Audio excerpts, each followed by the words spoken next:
வீடியோல என்ன பார்க்க போறோம்னா, ரிஷப ராசியோட டிசம்பர் மாச ராசி பலன பத்தி தான் பார்க்க போறோம். ரிஷப ராசி அன்பர்களே, இந்த 2025ஆம் ஆண்டின் இறுதி மாதமான டிசம்பர் உங்களுக்கு ஒரு கலவையான அனுபவங்களை தரும் மாதமாக அமையக்கூடும்.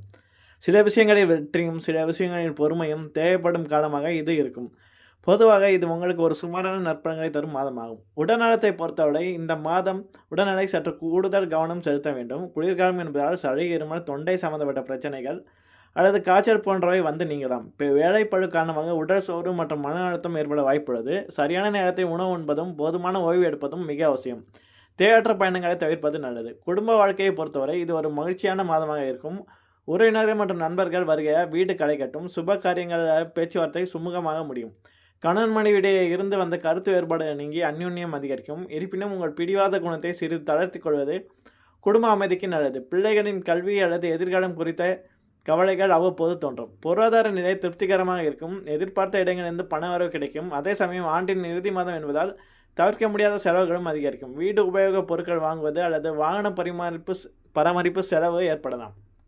ஆடம்பர செலவுகளை குறைத்து சேமிப்பில் கவனம் செலுத்துவது புத்திசாலித்தனம். யாருக்கும் பெரிய தொகை கடனாக கொடுப்பதை தவிர்க்கவும். தொழில் மற்றும் உத்தியோகத்தை பொறுத்தவரை அலுவலகத்தில் பணி சுமை மற்றும் சற்று அதிகமாக இருக்கும். மேலதிகாரிகளின் எதிர்பார்ப்புகளை பூர்த்தி செய்ய கடினமாக உழைக்க வேண்டியதற்கும்.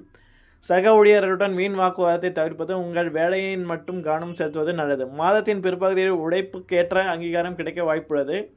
தொழில் மற்றும் வியாபாரத்தில் மிதமான லாபம் கிடைக்கும். புதிய முதலீடுகளை செய்வதற்கு முன் பலமுறை யோசிப்பது நல்லது. கூட்டாளிகளிடம் வெளிப்படைத்தன்மையத்துடன் இருப்பது முக்கியம். மாணவர்கள் கல்வியில் அதிக கவனம் செலுத்த வேண்டிய நேரம் இது. கவன சிதறல்கள் ஏற்பட வாய்ப்புள்ளதால் படிப்பில் முழு ஈடுபாட்டுடன் செயல்பட வேண்டும். தேர்வுகளில் நல்ல மதிப்பெண்கள் பெற கடின உழைப்பு அவசியம். இந்த மாதம் நீங்கள் பொறுமையாக கடைபிடிப்பது அவசியம். பரிகாரத்தை பொறுத்தவரை மகாலட்சுமி வழிபாடு உங்களுக்கு பொருளாதார சிக்கலை தீர்க்கும். பசுவின் வழிபாடு புண்ணியத்தை தரும். தானம் செய்வது தோஷங்களை குறைக்கும். இஷ்ட தெய்வத்தை வழிபட்டு தினமும் உங்கள் பணிகளை தொடங்குவது மேலும் சிறப்பை தரும். நன்றி.